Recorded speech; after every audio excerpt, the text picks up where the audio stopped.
Bienvenue à l'Assistant Coach, le podcast de la NFL. Mon nom est Julien, je suis avec Marco, Losé et Marc-André. Comment ça va les boys? Ça va super bien, toi? Toujours top shape, La j'espère. On pause a vient de fait faire du bien. l'enregistrement. Qu'est-ce que tu as dit, Marc? La pause a fait du bien. Ah, la pause de 1 minute. Alors, on vient d'enregistrer notre premier épisode. On est rendu le deuxième de la semaine. On parle des matchs à venir. Donc, un peu à quoi s'attendre, puis aussi quel match à regarder, nos suggestions. Puis peut-être qu'on va vous mettre l'eau à la bouche pour des matchs que tu n'aurais pas regardé normalement, mais là, tu s'attends de le regarder grâce à nous. Donc, merci à Dualité pour la musique d'intro. Et Marc-André, plug nos réseaux qui s'agrandissent de jour en jour. On a 2 petits bébés. Parle-nous-en. Yes, donc j'en ai parlé dans l'épisode plus tôt cette semaine, mais la famille s'agrandit. Donc avant, je vous parlais beaucoup de nous suivre sur Facebook, mais maintenant, nous avons un Instagram et un TikTok. Donc suivez-nous sur toutes les plateformes. On met l'assistant bête aussi du jour de plus en plus. Ça a été populaire sur les réseaux cette semaine. Donc, on essaie de vous guider un peu dans les bêtes. Puis, on n'en a pas parlé dans l'autre podcast, mais dans les bêtes, je suis, moi qui est un néophyte, j'ai quand même pris l'idée de l'oser. Je suis à peu près kiff-kiff, sauf que j'ai pris des bêtes quand même audacieux à 2 ou 3 fois la mise. Fait que je pense qu'au final, j'aurais été gagnant. Même si je suis 50-50 dans mes bêtes, j'aurais probablement été gagnant. Fait que j'avais pris Chicago d'ailleurs pour gagner à 3,5 fois la mise. 3,15, 3,5 en tout cas, quelque chose comme ça. J'avais pris Chicago Moneyline pour gagner. Donc voilà pour intéresse, si ça peut vous intéresser. Donc, allez nous suivre sur tous les réseaux et sur YouTube, ceux qui l'écoutent juste en audio. On rajoute de plus en plus de trucs visuels dans nos podcasts. C'est pas que je veux me lancer des fleurs, mais tu l'avais pris pour la cote parce que c'était value à 3 pour 1. Mais moi, je l'ai pris dans notre petit pool de prédiction. J'étais le seul avec Chicago. Non, j'avais pris Chicago moi aussi. Ah oui? Wow, j'avais pris Chicago moi aussi. OK, c'est beau. Essaie de se vanter. En fait, Julien aussi avait pris Chicago. Il y a juste Marco qui avait pris Washington. Ouais. Puis ils ont perdu par un, ça compte. OK, ben, je suis pas fou. Me semblait que c'était un lone wolf, mais je pensais que c'était de l'autre part. Non, c'était pas celui-là.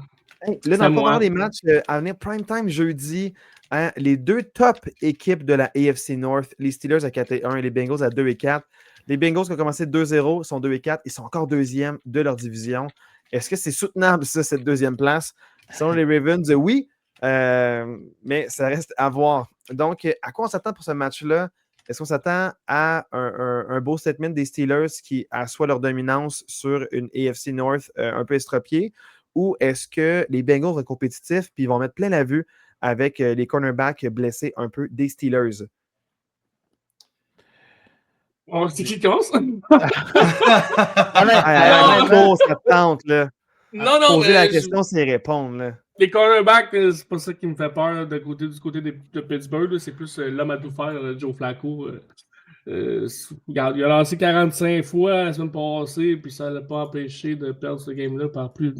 On a du footage contre lui. Joe Flacco, il a joué souvent contre les Steelers. Non, c'est ça.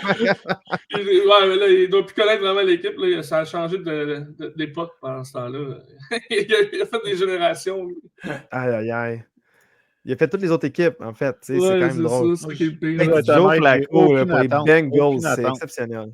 Moi, je vais, tu sais, pour vrai, moi j'ai pris, tu sais, dans l'épisode plus tôt cette semaine, moi, j'ai pris les Steelers, mais je le sais, tu sais, puis je vais dire la même chose un peu Green Bay. Pour moi, les Steelers, malgré leur bonne fiche, pour moi, c'est un peu l'équivalent de mes Packers. Ils ont une bonne fiche, mais pour moi, c'est pas une équipe qui m'impressionne depuis le début de l'année.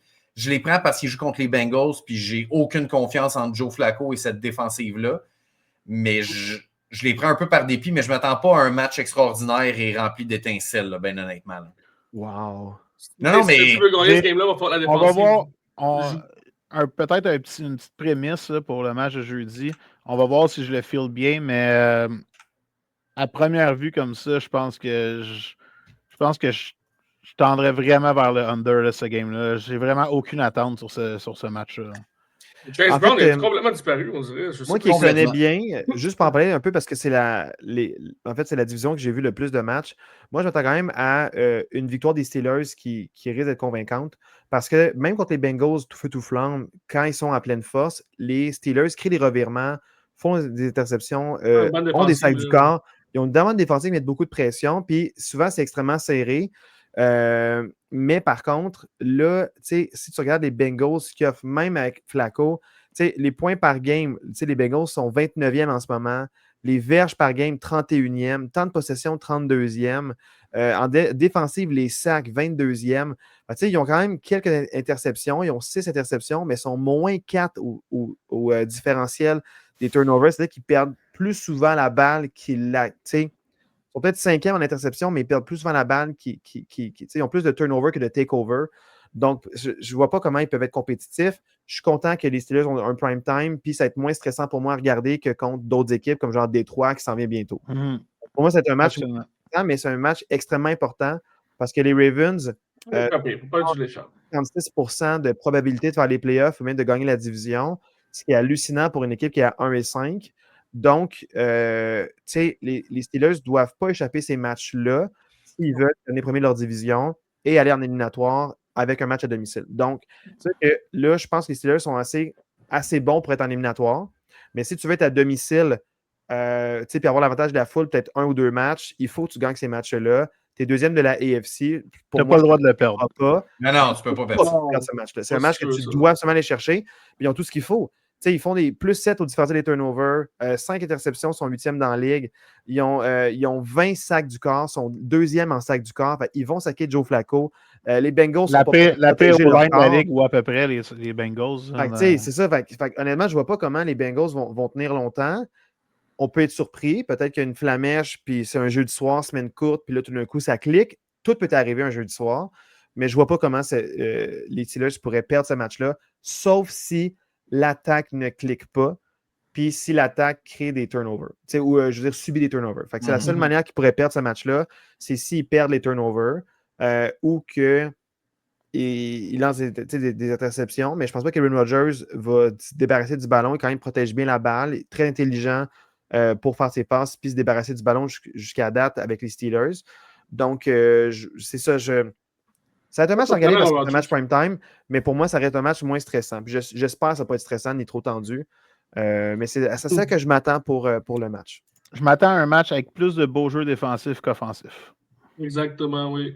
C'est un match de division, c'est ça? Oui. Ouais. Match de division, d'habitude, les deux équipes se connaissent un peu par cœur. En plus d'avoir une bonne défensive du côté des Steelers, je pense que ça va être un gros match de Jalen Warren. Ça va être un gros match. Oui, je souhaite. Il y a eu un beau match, des beaux flashs à son retour au jeu. Ouais, ça va être un gros match. Vraiment, il était une très belle vue d'allumage. Puis il forme un beau comité avec des forces différentes, avec Gainwell aussi, qui paraît extrêmement bien depuis le début de l'année avec les Steelers. Maintenant, on a un match encore là, dans l'avant-midi. De loin, meilleur. Let's go, je vous interromps 2 secondes parce qu'on n'est pas live, mais Cole Caulfield vient de donner la victoire aux Canadiens en ce moment. Let's go! Ah ouais, non, au début, man. Merci la NFL. Oh, la NHL, excusez-moi.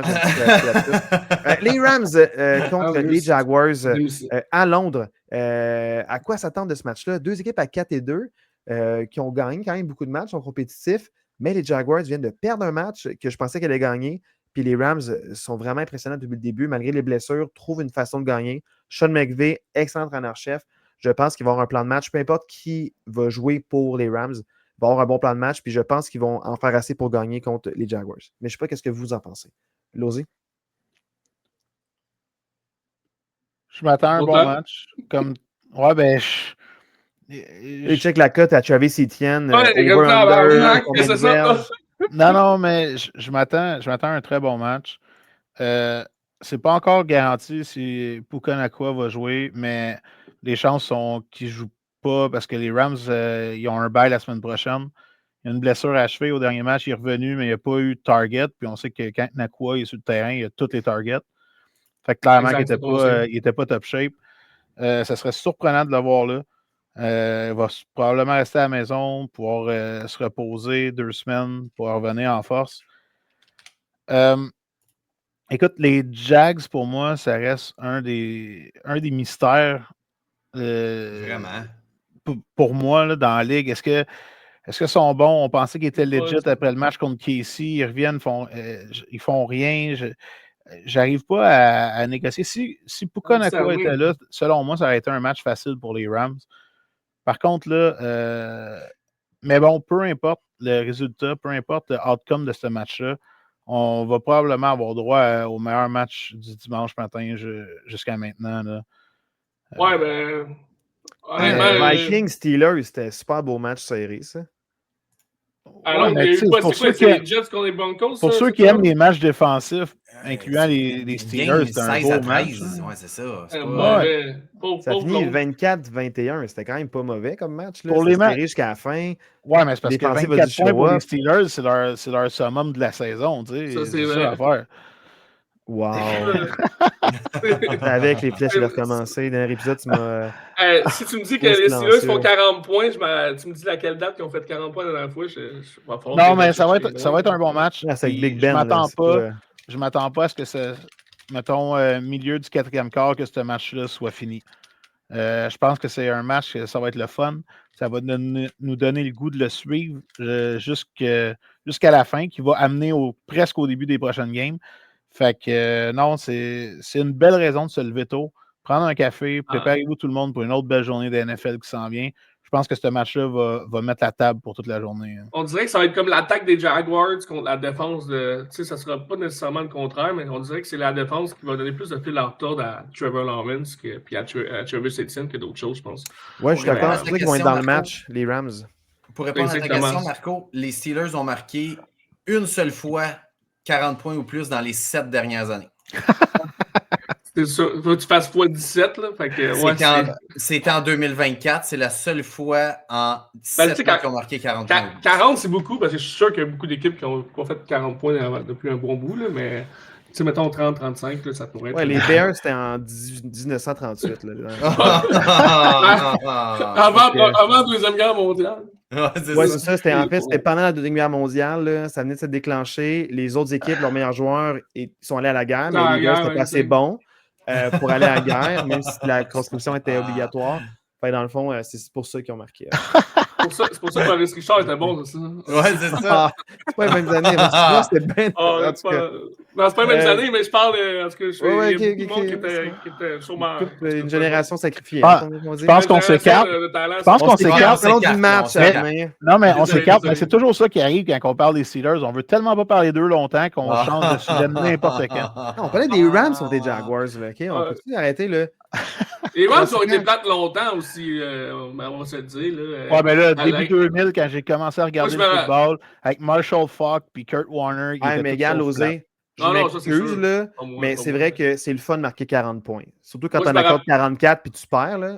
Les Ravens, là. Mon souvenir le plus récent des Rams, c'est Jared Goff contre San Francisco. Hey, t'as plus le droit de faire un move de même au football, Julien. C'est 15 verges. Jared Goff, je reculais un peu. Taunting. T'as pas le droit, mais certaines équipes ont le droit, par contre. Certaines équipes ont le droit. Si t'es George Pickens, t'as le droit. Si tu joues pour les Chiefs, t'as le droit. Il n'y a pas de problème. C'est contre qui qu'on a perdu le Super Bowl récemment? Là-dessus. C'est contre qui qu'on a perdu le Super Bowl récemment? Les Rams, qui ont fait genre 3 points avec Jared Goff. C'est contre les Pats. Contre les Pats. Ça a fini 13-3, je pense, le match. Mais dans la saison, il avait marqué 54 points contre les Chiefs. Mais au Super Bowl, quand ça compte, t'en marques 3. 54 à 50. Tu vois, ça c'est un Monday Night Showdown. 54 à 51. Aucune def, juste un 11 contre 1. Il y avait un joueur en défensive. Manning. Mahomes, 6 passes de toucher. Jared Goff, 4 touchés. C'est incroyable. Incroyable. Ouais. Les belles années de Todd Gurley. Donc là, on retourne dans les matchs à 1h. Quel match est-ce qu'on veut voir? Est-ce que c'est les Saints contre les Bears, Dolphins contre les Browns, Raiders, Chiefs, Eagles, Vikings, Panthers, Jets, Patriots, Titans? Marc-André, si tu avais à choisir un match parmi ceux que je viens de nommer, lequel choisirais-tu et pourquoi?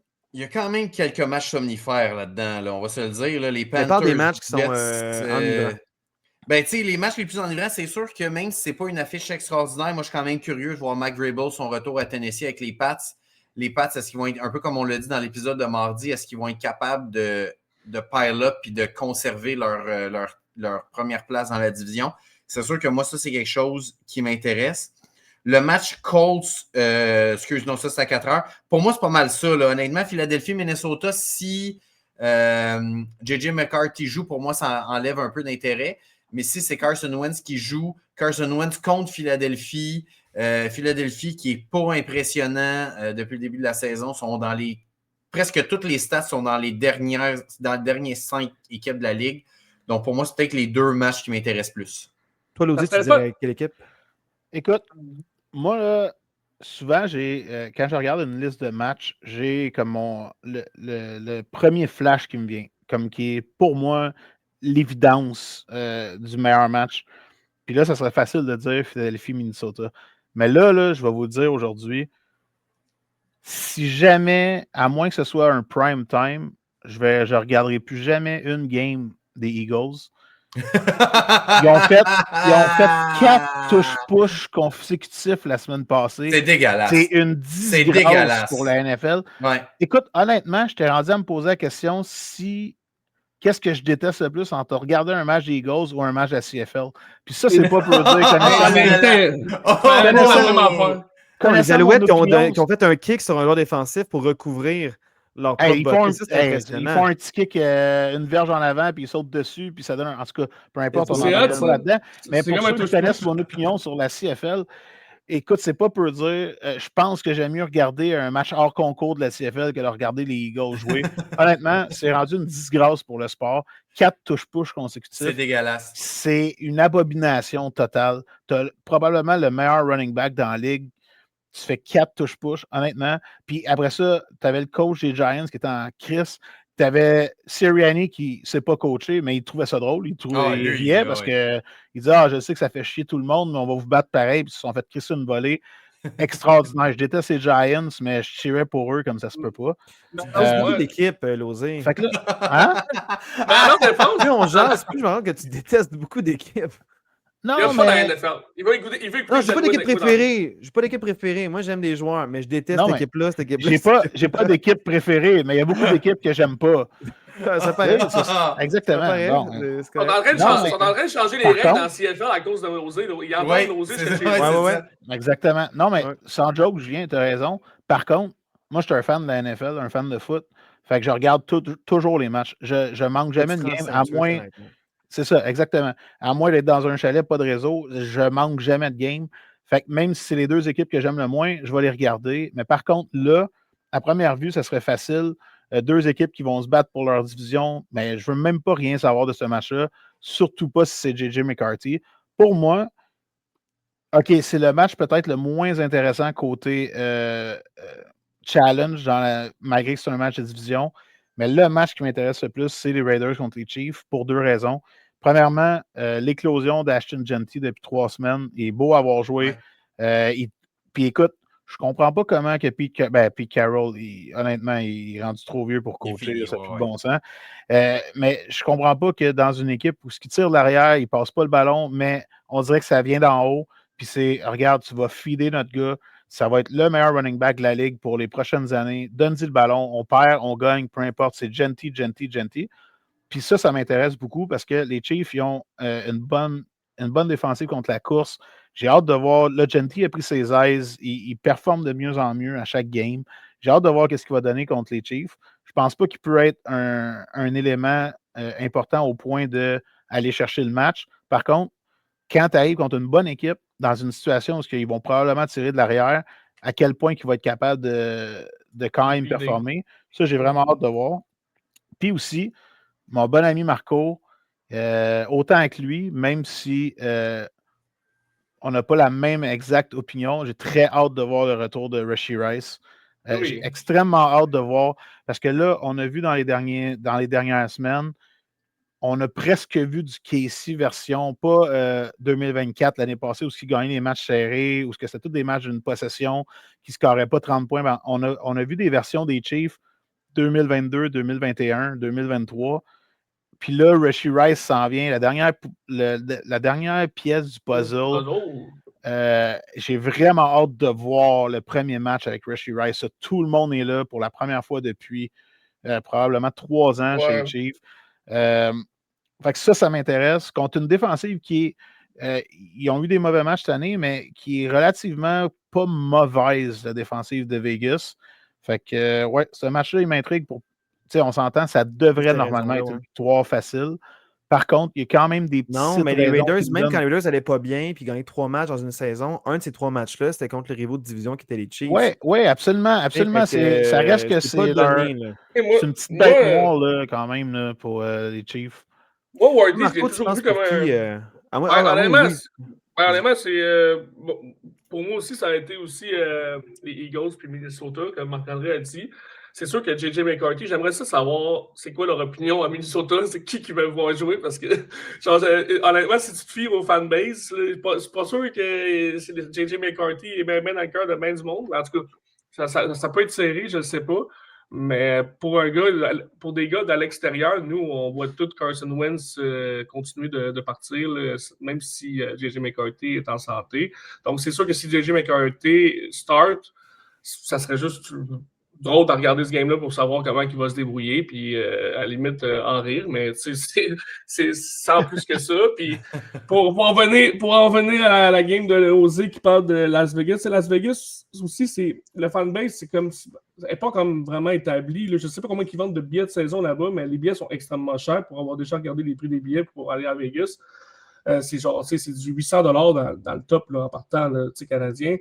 Puis honnêtement, tu es une équipe perdante puis tout, c'est sûr que tu veux donner le ballon à Genty, c'est une place touristique, le monde, ils veulent un show, là. Ils veulent pas une équipe, ils veulent pas une équipe qui est genre qui fait n'importe quoi pour rien. Là, ils prennent juste pour l'autre équipe. Ouais, c'est ça, exactement. C'est un peu comme mes Chargers. Là, tu arrives à les Chargers, c'est pas plus les Rams, puis quand tu arrives au game de Chargers, la moitié des chandails sont de l'autre couleur.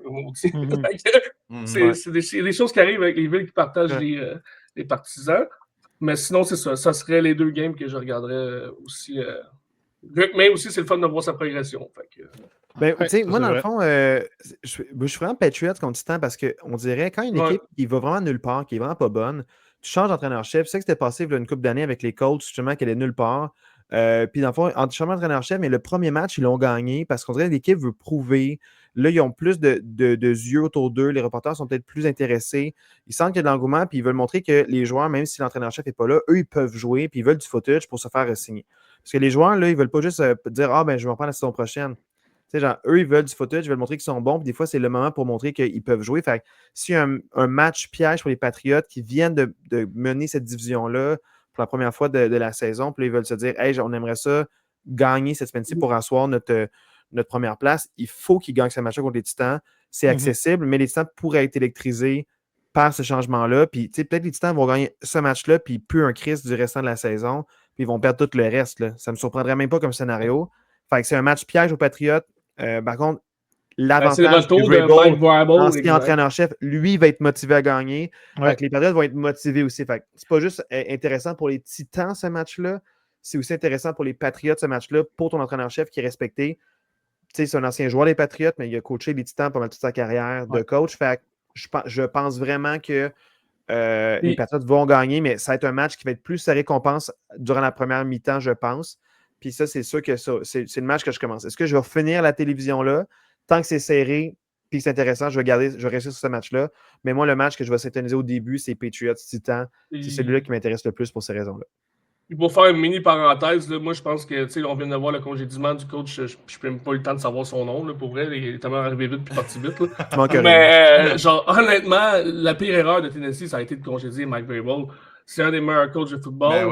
Puis honnêtement, ce gars-là, avec pas grand-chose comme des Ryan Daniel puis des cochonneries, il a fait en sorte que cette équipe-là avait du bon sens, était dans le mix quand même, tu sais. Puis là, ils ont congédié Vrabel, puis tout s'est effondré. Il perdait par pas beaucoup. Il se faisait pas blowout. Il perdait par pas beaucoup. Il n'y a pas les bonnes saisons, mais il tenait le bout tout le temps. Et là, tu vois, c'est la débandade totale. Fait que je suis même pas inquiet pour Vrabel, surtout qu'il est de l'autre côté maintenant. Fait que ça sera là, on est gâtés pour les matchs de 4h05 et 4h25. Les Giants visitent les Broncos. Les Colts visitent les Chargers. Les Packers, les Cardinals et les Commanders visitent les Cowboys. Je vais me prononcer maintenant avant pour dire que mon match coup de cœur, lequel je veux voir, je n'ai pas vu les Colts de la saison, puis je vais vous confirmer que je vais absolument vouloir voir les Colts qui visitent les Chargers pour voir ça a l'air de quoi. Puis aussi les Chargers, qu'est-ce qui se passe avec eux autres? Début de saison, tout feu tout flamme, quelques défaites. Quel genre de Chargers on a? Fait que Marco, est-ce que tu me suis dans ce match-là ou toi, tu veux voir un autre match? Tu n'as peur d'être déçu? Tu as pris pour les Colts en plus. Ouais, j'ai pris pour les Colts, c'est contre mes Chargers à la maison en plus, mes Chargers à la maison. Mais c'est vraiment la seule raison que j'ai voté contre mes Chargers, c'est Jonathan Taylor est tout feu tout flamme, puis on n'a pas notre meilleur duo de la ligue presque de tackle est blessé à long terme. Donc honnêtement, là, ça a été bien contre Miami, mais Miami, c'est pas une puissance. Puis on a gagné juste par 2 points. On s'est fait saquer juste une fois. Mais contre les Colts, je sais pas qu'est-ce que ça va donner. Puis j'ai peur de ça. Puis tu sais, Quentin Johnson, il était pas là. Lad, il a éclos un peu. Ça fait du bien. Là. S'il pourrait rester couché, Quentin, ça serait le fun. Là. Mais, mais sinon, les Colts, c'est Jonathan Taylor me fait peur. Puis genre, Daniel Jones, il fait bien, puis ça va dépendre vraiment. Honnêtement, il va falloir que la défensive des Chargers soit sa couche si on veut être resté dans le game. S'ils font encore 30 points, 35 points, on ne gagnera pas ce game-là. Toi, Losé, tu veux voir qui? Ben, moi, je ne ferais pas changement à vous. Là. Moi, c'est. Écoute, depuis le début de l'année, les Colts me font mentir. J'arrête pas de dire que je suis. C'est unsustainable leur succès, que j'y crois pas pantoute. Fait que là, j'ai la chance de les voir pour la première fois. Fait que je vais regarder le début de leur déchéance. OK. Ouais, j'ai bien hâte Ça de veut voir. dire que Justin Herbert va connaître un maudit bon match. J'ai bien hâte de voir Daniel Jones avec son premier match de 3 interceptions. 42-17 pour les Colts. Là, c'est ah ouais, 4 les Colts ont marqué 40 points. C'est dimanche. 3 interceptions Daniel Jones. Il va rattraper ses interceptions pour l'année au complet. Bang, bang, bang. Ouais.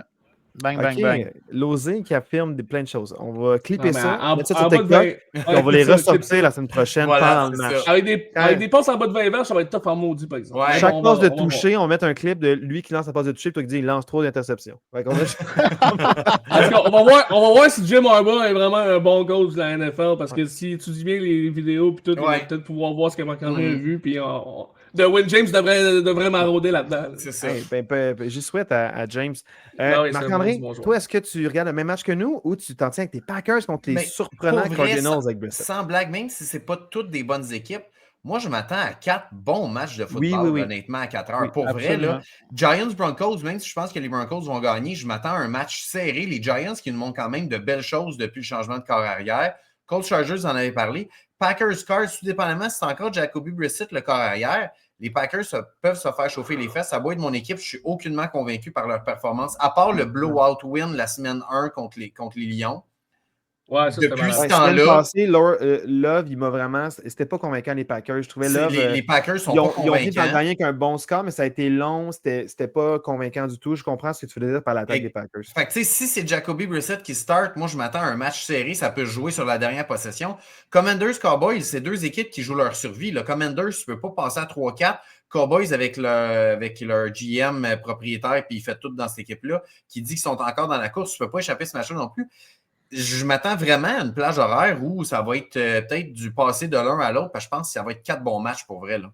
Un petit split screen, en plus sur 2 zones, là, le premier mois à 99 sous. Après ça, tu payes plus cher. Après ça, vous êtes fauché. Après ça, c'est 5$ par mois de plus. 5$ par mois de plus. Qu'est-ce que j'ai pour 5$ par mois? Tu peux 5$ à minute. Split screen. C'est ça. Les Falcons visitent les 49ers. Surprenant Falcons contre les Bills qui ont gagné. Maintenant, les 49ers estropiés, mais avec un retour en force de leur tight end.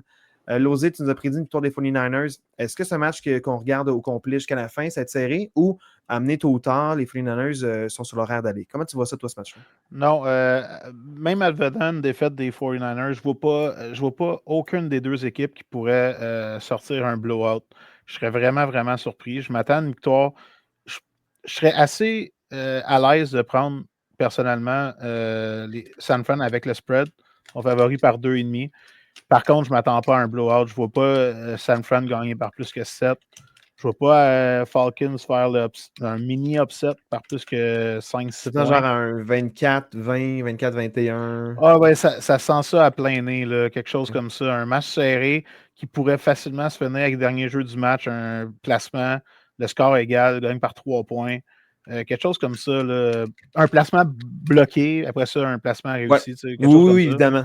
Ouais, ça en prend. Un punt qui sort après 10 verges. Placement bloqué. Absolument. Des affaires de même. Mettre les kickers en valeur. Non, mais ça devrait être un match serré jusqu'à la fin. Je pense que ça vaut la peine de s'être levé tôt puis de se coucher tard dimanche. Ça, je suis d'accord avec toi. Oui. Puis Marc-André, Marco, est-ce qu'on fait du pouce là-dessus? Ou vous pensez oui. Moi, j'ai quelque chose à dire par rapport. Moi, on parlait des Jags tantôt qu'on ne savait pas trop sur quel pied danser avec eux. Moi, c'est Atlanta aussi, c'est un peu dans le même style.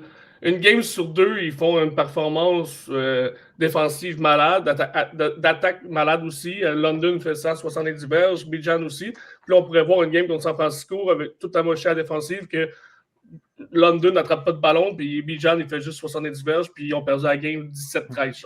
Fait que, on ne sait pas ce qui va se passer. Fait que c'est pour ça que moi, même si on pourrait prendre. Tu peux prendre le spread des deux bases si tu veux, mais je ne toucherais pas à ça. Mais pour le spread, on n'est pas sûr, mais on vise le under. En termes de points. Ouais, exactement. Ça, c'est sûr. Mais, ouais. On a 2 matchs prime time le lundi, un match à 7h PM et un match à 10h PM. Texans Seahawks m'intéresse, mais je vais dormir. Tout de suite, un match qui commence à 10h le soir. À 10h le soir? Ouais. Je ne pas à 1h du matin. Là. Mais Bucks, Lyon. C'est sûr, je suis Lyon qui commence à 7h. Oui, là, mais aïe. Mais sans spotter les deux matchs séparément, dans la plage horaire du prime time lundi, au moins, là, c'est séparé. C'est pas genre à 1 heure d'intervalle, comme ça, quelqu'un qui veut écouter les deux matchs peut écouter les deux matchs. C'est quelqu'un qui ne travaille pas tôt le lendemain matin, go. J'arrive au Mexique en après-midi, fait que c'est plus que j'ai une coupe de verre dans le corps. Je dors pas encore à 10h30. Là. Là, genre, t'écoutes la NFL, c'est ton sel, drink dans l'autre main. Je sais pas, on va essayer de trouver un sports bar, mais je sais pas trop quoi, quelque chose qui a une TV avec. Tu vas avoir ça, il y a beaucoup d'Américains là-bas. Ouais, je sais que le Mexique aime ça, le football.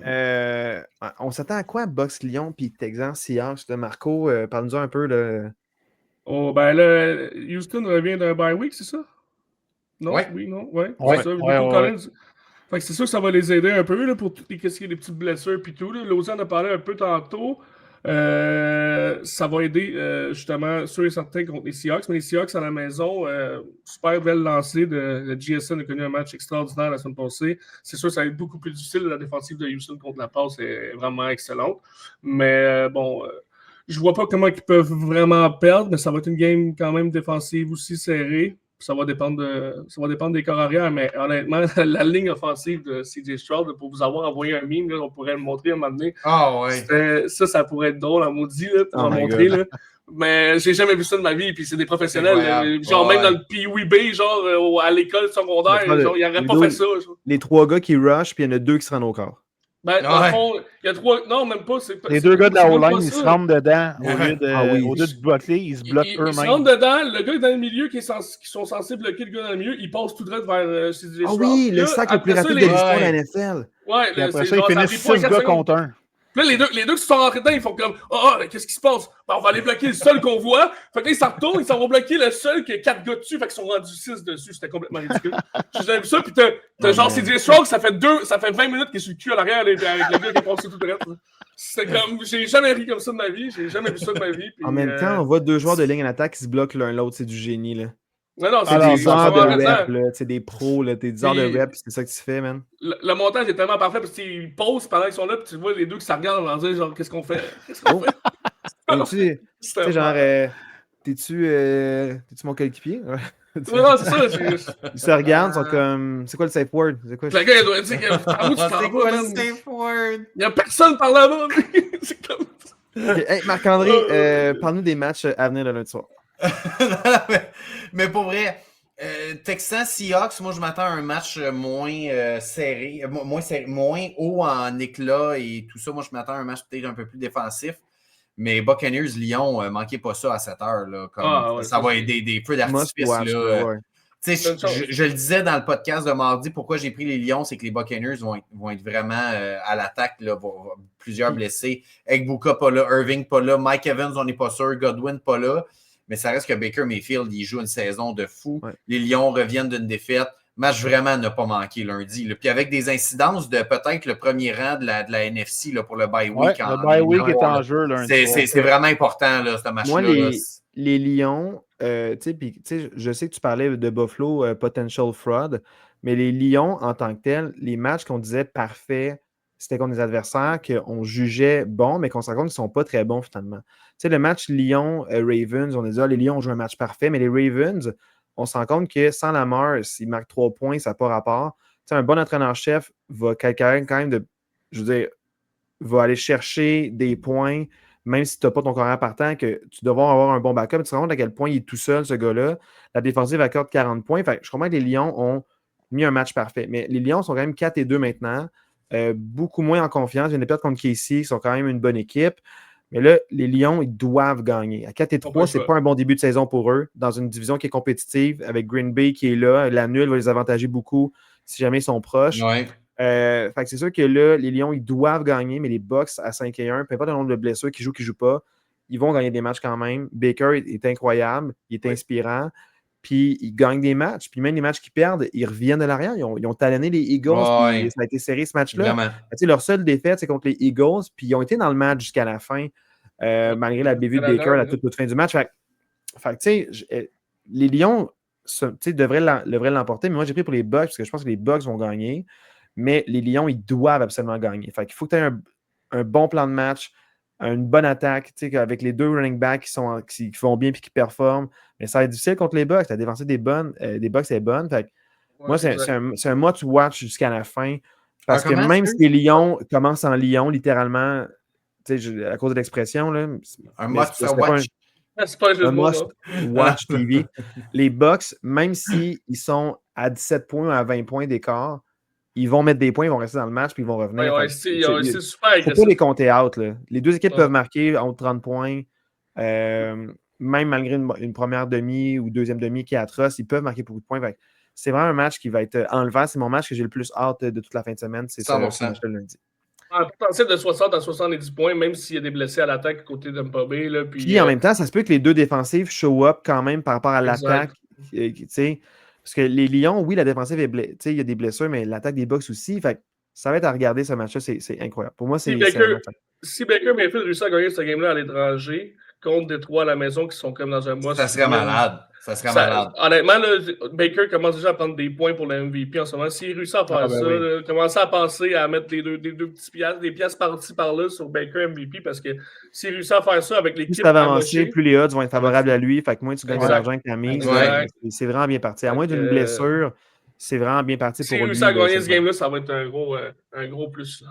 Un gros statement là, quand même. Ouais. Exactement. Là. Fait que, mais pour moi, ça fait le tour, à moins que vous ayez quelque chose à réagir par rapport à. Je pense que ça fait le tour. Non, moi, ça fait le tour pas mal. Aussi. Ouais. Hey, ben, merci beaucoup les boys pour cette émission-là. C'est très drôle, c'est très bon. Puis je me sens Lone Wolf là, pour 5 matchs sur les prédictions. Fait que j'ai hâte de voir. C'est ma meilleure ou ma pire semaine à venir. Très curieux de voir comment ça va se jouer tout ça. Ben, on se laisse sur Dualité. Merci encore les boys pour une super belle semaine de discussion de podcast. On venait du Dualité et passer une super belle semaine de football sur les boys. On va voir la reste des Steelers bientôt. Yes, sir! Mais là, man! Hey, en plus, c'est reverse. Ça est cool. Ah ouais. Je dirais pas cool, là, mais. Incroyable, t'as raison. Au moins, tu pouvais changer d'équipe en switchant de base. Ah ouais, hein? Tu sais, le gars, il arrive dans un match-up, puis là, quand il voit son équipe pas, il change son là de monde. Oh! Logo. Malade mental. Imagine-tu?